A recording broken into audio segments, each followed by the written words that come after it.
No entendí por qué mi nuera me miraba así mientras el abogado leía el testamento. Esa sonrisa, como si ya hubiera ganado algo que yo ni siquiera sabía que estaba en juego. «Doña Elena, con todo respeto», dijo la licenciada Fernández, ajustándose sus gafas de carey. «Su nuera tiene razón en algo. Usted no aparece en el testamento como beneficiaria de la casa». Isabel, mi nuera, soltó una risita desde el otro lado de la mesa. Sus uñas largas y perfectamente pintadas de rojo tamborileaban sobre el expediente, como si estuviera esperando que terminara de una vez para irse a celebrar. «¿Ves, Elena? Te lo dije», dijo sin siquiera molestarse en disimular su satisfacción. Mi esposo sabía lo que hacía. La licenciada Fernández levantó una mano. «Señora Valdés, permítame terminar». Isabel frunció el ceño. «No hay nada más que terminar.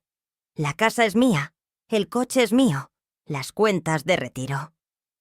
«Hay una cláusula adicional», interrumpió la abogada con una calma que a mí me pareció sospechosamente calculada. Una disposición que su esposo añadió hace apenas 4 meses. El tamborileo de las uñas de Isabel se detuvo. «¿Qué disposición?». La licenciada Fernández me miró directamente a los ojos. «Señora Elena, su hijo dejó instrucciones muy específicas sobre una caja de seguridad en el banco del centro. Número 227. La llave está aquí, junto con la documentación necesaria para que usted pueda acceder a ella». Isabel se puso de pie tan rápido que su silla cayó hacia atrás. «¿Una caja de seguridad? ¿De qué están hablando?». Mi esposo nunca tuvo una caja de seguridad. Al parecer, la mantuvo en privado durante los últimos 6 años, respondió la abogada con la misma calma. Y fue muy claro. El contenido es exclusivamente para su madre. Las manos de Isabel temblaban.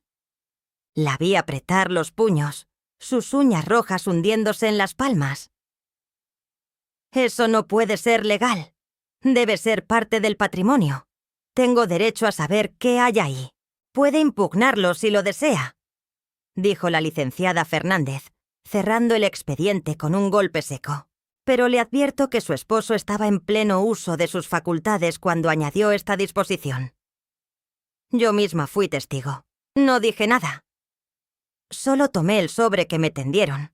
Sentí el peso de la llave metálica entre mis dedos y miré a Isabel. Su rostro había pasado de la arrogancia al desconcierto, y del desconcierto al miedo. Pero no era el momento de preguntar qué había dentro de esa caja, porque antes de llegar a ese momento, antes de que la licenciada Fernández pronunciara esas palabras que cambiarían todo, yo había pasado 3 semanas durmiendo en un motel al borde de la carretera, con las manos vacías y el corazón hecho pedazos. Así que si quieres entender por qué Isabel se puso blanca como el papel cuando escuchó lo de la caja de seguridad, primero tengo que contarte cómo terminé ahí. Mi nombre es Elena Valdés. Tengo 68 años y durante los últimos 3 años viví en la casa de mi hijo, Alejandro, en las afueras de Guadalajara. No era una casa cualquiera. Yo puse el enganche cuando Alejandro e Isabel se casaron. 40.000 pesos que ahorré durante 20 años de dar clases en la secundaria técnica. Nunca se los pedí de vuelta. Nunca mencioné que eso no era un regalo, sino un préstamo. Porque era mi hijo, y quería verlo bien, estable, con un techo sólido sobre su cabeza. Alejandro lo sabía. Me lo agradeció con lágrimas en los ojos el día que firmaron la escritura. «Mamá, algún día te lo devolveré», me dijo. «Con intereses». Yo le sonreí, le toqué la mejilla y le dije que no se preocupara. Pero Isabel nunca lo supo. O tal vez lo supo y simplemente decidió olvidarlo. Durante 3 años viví con ellos. Ayudaba con la casa, cocinaba los domingos, cuidaba el jardín que tanto le gustaba a Alejandro. Era una vida tranquila. No tenía mucho, pero tenía suficiente. Mi pensión de maestra apenas alcanzaba para mis cosas, pero al menos no estaba sola. Eso pensaba. La noche que Alejandro murió, todo cambió. Fue un infarto. Masivo, dijeron los doctores. Llegué al hospital en camisón, sin zapatos, con el teléfono en la mano, y la voz de mi hijo todavía resonando en mis oídos. «Mamá, me duele el pecho. No puedo». La línea se cortó. Y cuando llegué, ya era demasiado tarde. Isabel estaba en la sala de espera. No lloraba. No temblaba. Solo estaba ahí, sentada con las piernas cruzadas, mirando la pared blanca como si estuviera esperando el autobús. «Isabel», dije acercándome a ella con las manos extendidas. «¿Qué pasó?» Ella me miró. Y en sus ojos no vi dolor. Vi algo que no supe reconocer en ese momento. Un cálculo. Una evaluación. «El doctor dijo que fue rápido», respondió. Y su voz sonó tan plana que parecía que estaba leyendo un anuncio en el periódico. «¿Dónde está? ¿Puedo verlo?» «Ya se lo llevaron. Así nomás. Ya se lo llevaron». No me ofreció sentarme. No me preguntó cómo había llegado. No me dijo que lo sentía. Pasamos 3 días organizando el funeral. Yo quería pagar todo, o al menos ayudar, pero Isabel insistió en encargarse. «Es mi esposo», decía cada vez que alguien le preguntaba. Yo sé lo que él habría querido. Y yo, que estaba tan rota por dentro que apenas podía mantenerme en pie, asentía. Le daba la razón, porque en ese momento no tenía fuerzas para pelear. El día del funeral, la iglesia de San Francisco estaba llena. Familiares, vecinos, compañeros de trabajo de Alejandro. Isabel llevaba un vestido negro elegante, demasiado caro para alguien que supuestamente estaba de luto, pero yo no quería verlo. No quería ver nada que no fuera el ataúd de mi hijo. Cuando terminó la misa, cuando bajaron a Alejandro a la tierra, Isabel se acercó a mí con una sonrisa que no llegaba a sus ojos. «Elena, necesito que hablemos. Ahora, mija», dije todavía con la voz rota. «¿No puede esperar?» «No». Me tomó del brazo y me llevó hacia un lado del cementerio, donde no había nadie más. Los cipreses se mecían con el viento y el olor a flores marchitas llenaba el aire. «La casa está a mi nombre ahora», dijo sin rodeos. «Necesito tiempo para mí, para procesar todo esto». La miré sin entender. «Claro, mija, yo también necesito... No me refiero a eso», me interrumpió. «Necesito que te vayas». ¿Que me vaya? Las palabras tardaron en hacer sentido en mi cabeza. «Mañana». «O hoy si puedes». «Necesito mi espacio, Elena. No puedo estar de luto con alguien más en mi casa». «Isabel», dije, y mi voz salió más firme de lo que esperaba. «Esa casa...» Yo puse el enganche. Ella levantó una ceja, como si hubiera dicho algo ridículo. «Eso fue un regalo». Un gesto de una madre hacia su hijo. «No te da derecho a vivir ahí para siempre». «No fue un regalo». «Ah, ¿no?» Sus labios se curvaron en una mueca. ¿Tienes algún comprobante? ¿Algún contrato firmado donde diga que Alejandro te debía algo? Me quedé en silencio. «No, ¿verdad?», continuó. «Porque nunca hubo nada escrito. Y ahora él no está para contradecirme». Me soltó el brazo y dio un paso atrás, como si yo fuera algo que quería dejar de tocar. «Tienes hasta mañana en la noche». Se dio la vuelta y caminó de regreso hacia el grupo de familiares, arreglándose el vestido negro como si nada hubiera pasado. Esa noche, mientras empacaba mis cosas en la habitación que había sido mi hogar durante 3 años, encontré un sobre que Alejandro había dejado entre mis libros de cocina. No tenía remitente. Solo mi nombre escrito con su letra clara y firme. Dentro había una nota breve. «Mamá, si estás leyendo esto, es porque yo ya no estoy. No te preocupes. Todo está bajo control. Habla con la licenciada Fernández cuando puedas. Te quiero». No supe qué significaba. No entendía a qué se refería con «todo está bajo control». Pero guardé el sobre en el bolso junto con mis pocas pertenencias y seguí empacando. A las 6 de la tarde del día siguiente, Isabel estaba parada en la puerta de mi habitación con los brazos cruzados. «Se acabó el tiempo, Elena». Cargué mis 4 maletas al coche yo sola. Isabel no ofreció ayuda. Solo se quedó ahí, vigilando, asegurándose de que no me llevara nada que no fuera mío. Cuando terminé, me paré frente a ella. «¿Sabes qué es lo peor?», le dije. «No que me eches, sino que Alejandro estaría avergonzado de ti». Por un instante su máscara se resquebrajó. Vi algo en sus ojos. Rabia, quizás. O miedo. Pero solo duró un segundo. «Alejandro ya no está», dijo. «Y tú tampoco deberías estarlo». Me subí al coche y me fui sin mirar atrás. Llegué al Motel del Sol en la carretera a Chapala. Era lo único que podía pagar con lo que me quedaba en la bolsa. «1 semana», me dijeron en recepción. Después de eso, tendría que encontrar algo más. 3 semanas pasaron.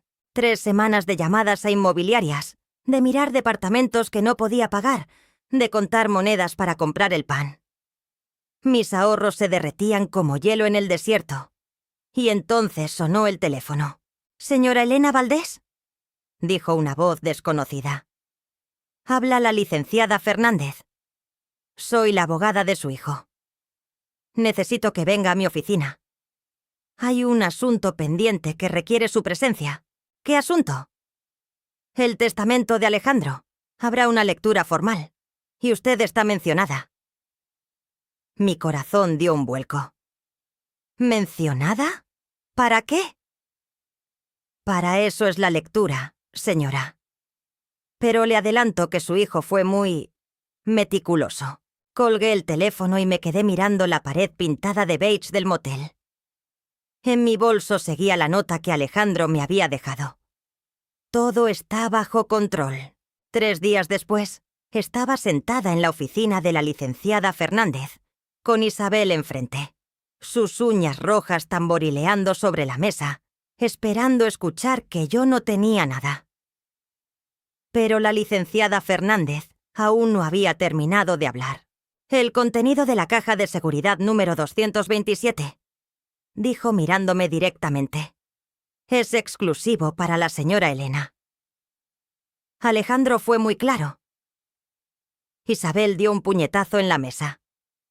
«Esto es un insulto. Es la voluntad de su esposo», respondió la abogada con frialdad. Tomé la llave y la guardé. No sabía qué había dentro. Pero supe una cosa con certeza absoluta.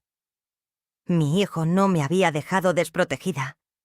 Y lo que encontrara al día siguiente cambiaría todo para siempre. Hay momentos en la vida en los que el tiempo se detiene. No es una metáfora. Es algo físico. El corazón late más lento, los sonidos se apagan, y el mundo entero se reduce a lo que tienes frente a los ojos. Para mí, ese momento llegó cuando la gerente del Banco del Centro, una mujer llamada Carolina Montes, deslizó la caja metálica sobre la mesa de la sala privada. «Señora Valdés, tómese todo el tiempo que necesite». Cerró la puerta con cuidado y me dejó sola. La caja era de un gris plateado, del tamaño de una carpeta de documentos. No pesaba mucho, pero en mis manos se sentía como si cargara una losa. Metí la llave en la cerradura. Giré.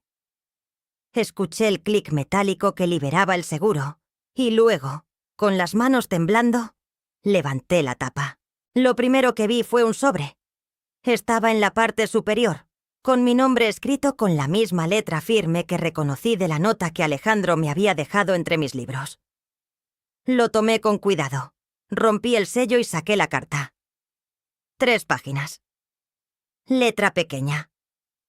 Y la primera línea me dejó sin aire. «Mamá, si estás leyendo esto, es porque Isabel ya hizo lo que yo sabía que iba a hacer». Bajé la carta un momento. Respiré hondo. En la caja Debajo del sobre había una carpeta azul gruesa, llena de documentos. Volví a la carta. No voy a insultar tu inteligencia explicándote lo que ya sabes.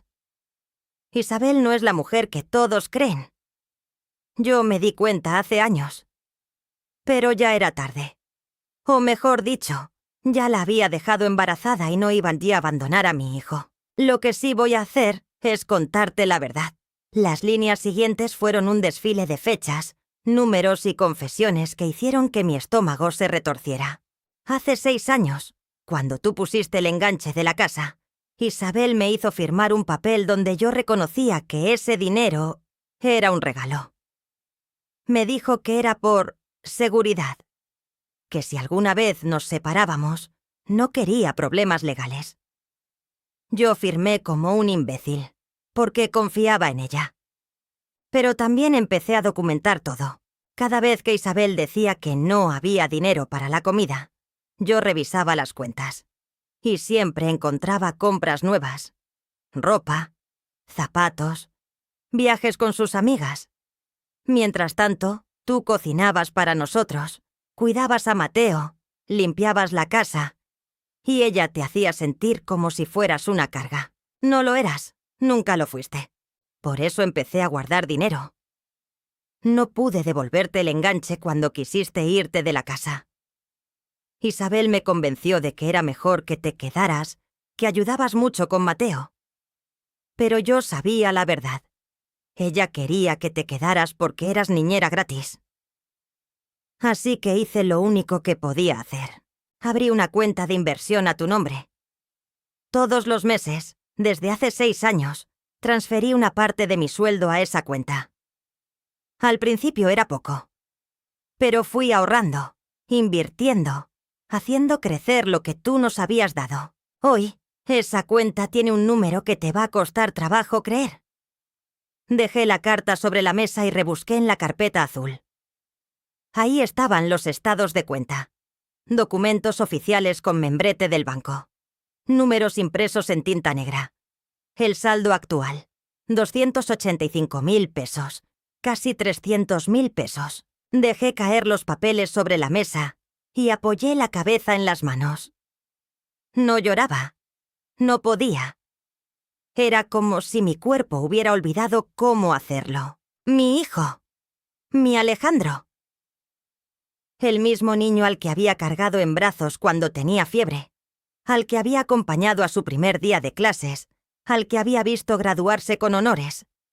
Ese mismo hombre había pasado 6 años planeando cómo protegerme. Volví a tomar la carta. Pero eso no es todo, mamá. En la carpeta azul también hay copias de correos electrónicos y mensajes de texto. Todo lo que Isabel envió a su hermana, a su madre, a sus amigas. Todo donde habla de ti. Lo guardé porque sabía que algún día, cuando yo ya no estuviera, ibas a necesitar saber la verdad. No para vengarte, sino para que nunca más te preguntes si hiciste algo mal. No hiciste nada mal, mamá. Ella es así. Léelos cuando tengas valor. Y cuando termines, recuerda esto. Tú no perdiste a un hijo. Yo fui tuyo hasta el final. Ella nunca me tuvo. La carta terminaba con una última línea, escrita más rápido que el resto, como si Alejandro hubiera querido asegurarse de que quedara claro. El dinero es tuyo. Úsalo como quieras. Pero por favor, mamá, no te quedes en Guadalajara. Vete a donde siempre quisiste ir. Vive. Por los dos. Dejé la carta sobre la mesa y pasé las páginas de la carpeta azul. Los correos electrónicos. Los mensajes de texto.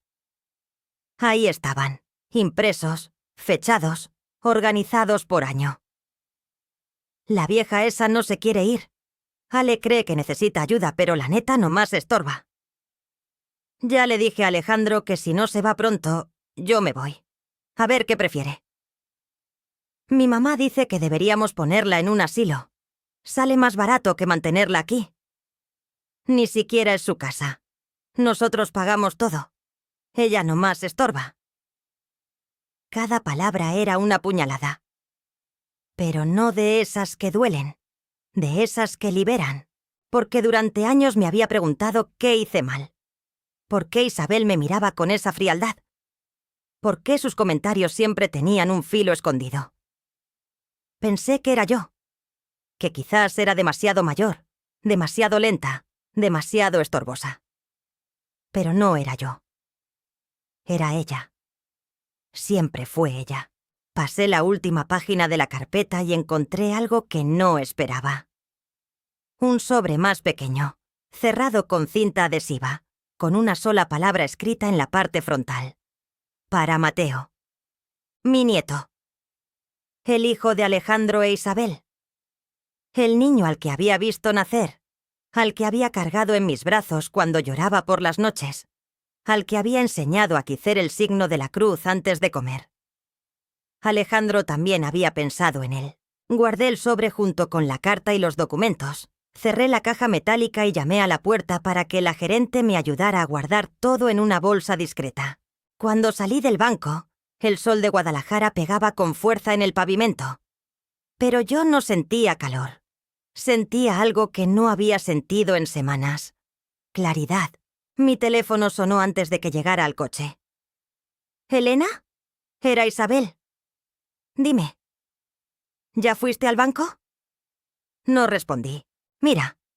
Continuó con una voz que intentaba sonar conciliadora, pero que no lograba ocultar su ansiedad. He estado pensando. Lo que sea que haya en esa caja es de la familia. Deberíamos compartirlo. Caminé hacia mi coche con pasos firmes. ¿Compartirlo? Repetí, como si fuera una palabra que nunca hubiera escuchado antes. Sí, por Mateo, por Alejandro, por lo que fuimos. Isabel, dije abriendo la puerta del coche. ¿Tú sabes qué hay en esta caja? Hubo un silencio. No, pero sea lo que sea. ¿No? La interrumpí. ¿Seguro que no sabes? Otro silencio. Más largo. ¿Qué quieres decir con eso, Elena? Me senté al volante y cerré la puerta. El aire acondicionado del coche apenas empezaba a funcionar, pero ya sentía el frío en los huesos. Quiero decir que Alejandro dejó copias de tus mensajes. Todos. Incluyendo esos donde le dices a tu hermana que ya tenías planeado correrme desde antes de que él se enfermara. La línea crujió. Luego, un sonido ahogado, como si Isabel hubiera soltado el teléfono. «Eso no es cierto», dijo, pero su voz había perdido toda fuerza. También dejó los correos donde le pides consejo a tu mamá sobre cómo hacer que Alejandro me viera como una carga. No sabes de lo que hablas. Y los mensajes donde celebras que yo me fuera de la casa después del funeral.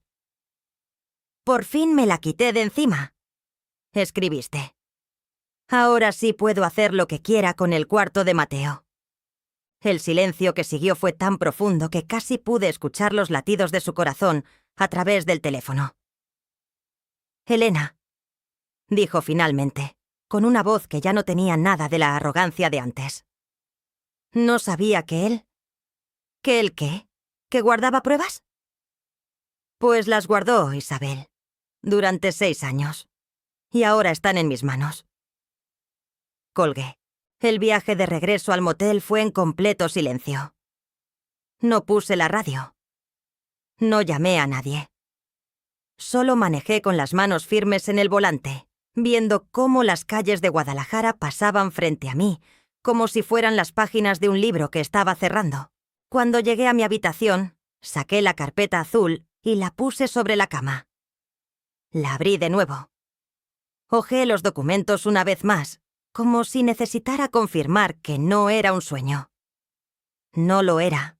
300.000 pesos. Más de lo que había ganado en 10 años de dar clases. Y en el sobre de Mateo, no lo abrí. No todavía. Eso era para él. Para cuando fuera mayor. Para que supiera que su padre, aunque ya no estaba físicamente, había pensado en él hasta el último momento. Esa noche no pude dormir. Me quedé despierta mirando el techo del motel, escuchando los coches pasar en la carretera, sintiendo que algo en mi interior se estaba reordenando. A la mañana siguiente, tomé una decisión. Llamé a la licenciada Fernández. Licenciada, soy Elena Valdés. Quiero proceder con la transferencia de los fondos que mi hijo dejó a mi nombre. Por supuesto, señora.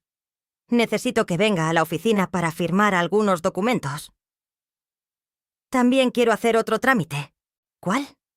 Respiré hondo. Quiero dejar constancia de que tengo en mi posesión documentos que demuestran que mi nuera, Isabel Valdés, ha incurrido en conductas que podrían afectar la custodia de mi nieto, Mateo. La línea se quedó en silencio. Señora Valdés, dijo la abogada con una voz que había perdido toda su frialdad profesional. ¿Está segura de lo que está haciendo? No, admití. Pero Alejandro lo estaba. Y eso es lo único que importa. ¿Crees que Elena debería pelear por la custodia de Mateo? ¿O dejarlo con Isabel? Dime qué harías tú en su lugar. Y no olvides suscribirte. El capítulo final te va a mostrar cómo termina esto. Y créeme, no es lo que esperas. Hay algo que aprendí en todos mis años dando clases. La venganza nunca es tan dulce como la pintan. Pero la justicia sabe mejor que cualquier cosa. Cuando llegué a la oficina de la licenciada Fernández, esa mañana de martes, no llevaba la carpeta azul conmigo. La había dejado en el motel, escondida debajo del colchón, como si fuera un tesoro que alguien pudiera robarme. Pero sí llevaba algo. La carta que Alejandro le había escrito a Mateo. Aún no la había abierto. No era mi lugar. La licenciada me recibió con una expresión que no supe interpretar. No era preocupación, pero tampoco era alegría. Era algo más neutro, más profesional. Señora Valdés, dijo indicándome que tomara asiento. He recibido una llamada de Isabel. Me senté sin decir nada. Quiere reunirse con usted. No tengo nada que hablar con ella. Dice que quiere disculparse. Isabel no sabe disculparse. Sabe negociar. La licenciada sonrió apenas. Usted conoce bien a su nuera. Conozco bien a mi enemiga, corregí. Y sé que cuando una víbora te pide una reunión, no es porque quiera arreglar las cosas. Es porque quiere saber cuánto veneno tienes. La licenciada asintió lentamente. ¿Entonces, no va a reunirse con ella? No. ¿Y lo de la custodia? Ahí fue donde dudé, porque Mateo era mi sangre. Mi sangre. El hijo de mi hijo. Y la idea de dejarlo con Isabel, de que creciera escuchando esas mentiras, de que un día le dijera que su abuela lo abandonó, que nunca quiso verlo. Pero también sabía que pelear la custodia significaba años de juicios, de abogados, de dolor, de exponer a Mateo a algo que él no había pedido. Licenciada, dije, ¿qué haría usted? Ella me miró fijamente. ¿Como madre o como abogada? Como persona, pensó por un momento. Yo le preguntaría a Mateo qué quiere. Tiene 7 años. Los niños de 7 años saben más de lo que creemos. Salí de la oficina de la licenciada con más preguntas que respuestas. En lugar de ir al motel, tomé la carretera hacia la casa de Isabel. No había planeado hacerlo. Pero mis manos manejaban solas. Cuando llegué, el portón eléctrico estaba abierto. El jardín, que Alejandro cuidaba con tanto esmero, estaba descuidado. Las bugambilias se habían secado. El césped estaba amarillo. Toqué el timbre. Esperé. Isabel abrió la puerta. No llevaba maquillaje. Su pelo estaba recogido de forma descuidada. Las uñas rojas que tanto me molestaban ahora estaban mordidas, despintadas. No era la misma mujer que me había echado de esa casa 3 semanas atrás. Elena, dijo, y su voz sonó extrañamente pequeña. Mateo, respondí. Quiero verlo. Isabel dudó. Vi cómo sus ojos se movían, calculando, evaluando, pero algo en mi expresión debió hacerle entender que no estaba ahí para negociar. Está en su cuarto, dijo, apartándose para dejarme pasar. Entré. La casa olía diferente. No a comida, no a limpieza. Olía a soledad. Subí las escaleras. En el cuarto de Mateo, la puerta estaba entreabierta. Lo encontré sentado en la cama, con un álbum de fotos en las manos. Cuando me vio, sus ojos se llenaron de lágrimas. «Abuela». «Mi vida». Lo abracé. Y en ese abrazo sentí algo que no había sentido desde que Alejandro murió. Un pedazo de él seguía vivo. «Mamá dice que te fuiste porque ya no nos querías», dijo Mateo con la voz entrecortada. El aire se me fue de los pulmones. «¿Eso te dijo?» Asintió. «Pero yo sé que no es verdad, porque tú me querías mucho. Te quiero, Mateo. Te quiero más que a nada en este mundo». «Entonces, ¿por qué te fuiste?» No supe qué decirle. No podía decirle la verdad. No podía decirle que su madre me había echado. No podía cargar a un niño de 7 años con ese peso. A veces los adultos hacen cosas que no entienden. Respondí, acariciándole el pelo. Pero eso no cambia cómo me siento por ti. ¿Te vas a volver a ir? No ahora. Me quedé con él toda la tarde. Leímos juntos. Vimos sus dibujos. Me contó de la escuela, de sus amigos, de cómo había sido su semana. Cuando bajé, Isabel estaba en la cocina, con una taza de café entre las manos que no se llevaba a los labios. «No le voy a pelear la custodia», dije. Isabel levantó la vista. «¿Qué?» «No voy a pelear por Mateo. No porque no quiera, sino porque no quiero hacerle daño. Pero quiero que sepas algo. Tengo pruebas de todo. De tus mensajes. De tus planes. De cómo me hablabas a mis espaldas. Y si alguna vez le haces daño a mi nieto, si alguna vez le mientes como me mentiste a mí, esas pruebas van a llegar al juzgado más rápido de lo que puedes decir, abogado». Isabel tragó en seco. «Elena». «No me interesa tu disculpa», la interrumpí. «No me interesa tu arrepentimiento. Lo único que me importa es Mateo. Yo también lo quiero». «¿Lo quieres?», repetí. «¿O lo quieres porque es lo único que te queda de Alejandro? Porque él te dio una casa, dinero, seguridad. Y ahora que ya no está, ¿qué te queda? ¿Qué te queda aparte de Mateo?» No respondió. Eso pensé. Salí de la casa sin despedirme. Pasaron 2 meses. Con el dinero que Alejandro me había dejado, compré un pequeño departamento en Tlaquepaque, cerca del centro. No era grande. Una recámara, una sala pequeña, una cocina que apenas tenía espacio para moverme. Pero era mío. Nadie podía echarme. También abrí una cuenta de ahorros para Mateo. No una grande, pero suficiente para que cuando cumpliera 18 años, supiera que su abuela no se había olvidado de él. Isabel me llamó varias veces las primeras semanas. No contesté. Luego empezó a mandarme mensajes. Largos, confusos, llenos de excusas y justificaciones. Los leía todos, pero nunca respondía. Hasta que un día llegó uno diferente. «Elena, Mateo pregunta por ti todos los días.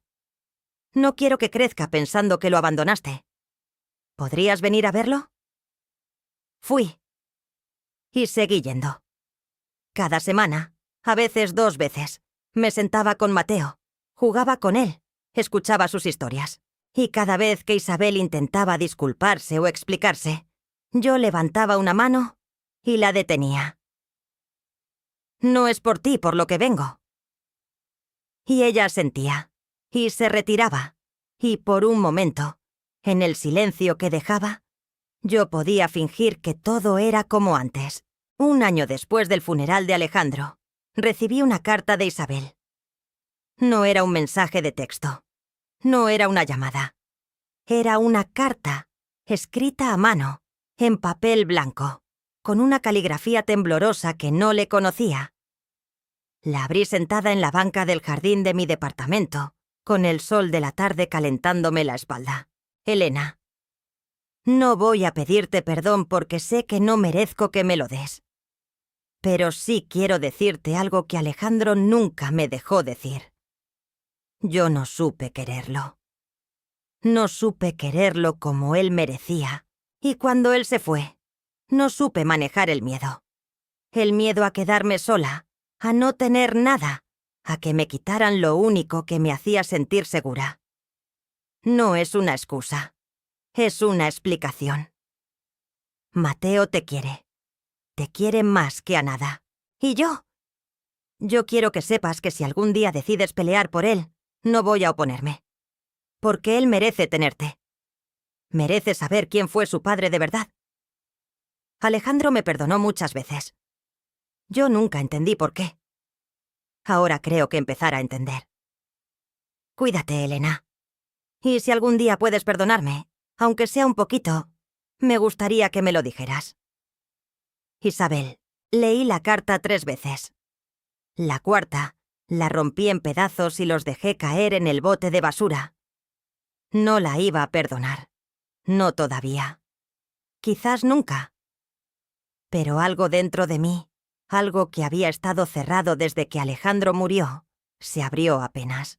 Esa noche, saqué de sobre que Alejandro había dejado para Mateo. Lo había guardado por más de un año, esperando el momento adecuado para dárselo. Aún no lo había abierto. No era mío. Pero esa noche, por primera vez, lo sostuve entre mis manos y me pregunté qué habría escrito mi hijo. ¿Qué palabras habría elegido para un niño que crecería sin él? Lo volví a guardar. Todavía no era el momento. Pero sabía que algún día, cuando Mateo tuviera la edad suficiente para entender, se lo daría. Y en esas palabras, en esa carta que había escrito un padre que sabía que se iba, Mateo encontraría lo que yo había encontrado en la caja de seguridad. La verdad. Y la certeza de que, aunque el amor no siempre puede protegerte de todo, a veces es lo único que necesitas para seguir adelante. Hoy vivo en Tlaquepaque. Mi departamento es pequeño, pero tiene luz por las mañanas y un jardín donde cultivo rosas, como las que le gustaban a Alejandro. Mateo viene a verme los fines de semana. A veces se queda a dormir. Nos sentamos en el jardín, comemos pan dulce y le cuento historias de cuando su papá era niño. De cómo se subía a los árboles. De cómo lloraba cuando perdía en las luchas. De cómo siempre me decía, «Te quiero», antes de dormir. Isabel ya no vive en la casa de las afueras. La vendió hace unos meses, según me dijeron, y se mudó a un departamento más pequeño en el centro. Dicen que está más tranquila, que va a misa los domingos, que ya no se maquilla como antes. No sé si es verdad. No me importa, porque lo que aprendí, después de todo esto, es que hay pérdidas que no se recuperan. Alejandro no va a volver. Y esa es una herida que llevaré conmigo hasta el día en que me muera. Pero también hay ganancias que no esperabas. Un hijo que, desde el más allá, te protege. Un nieto que te mira con los mismos ojos que él. Y una paz que no viene de la venganza, sino de saber que hiciste lo correcto. No perdoné a Isabel. Quizás algún día lo haga.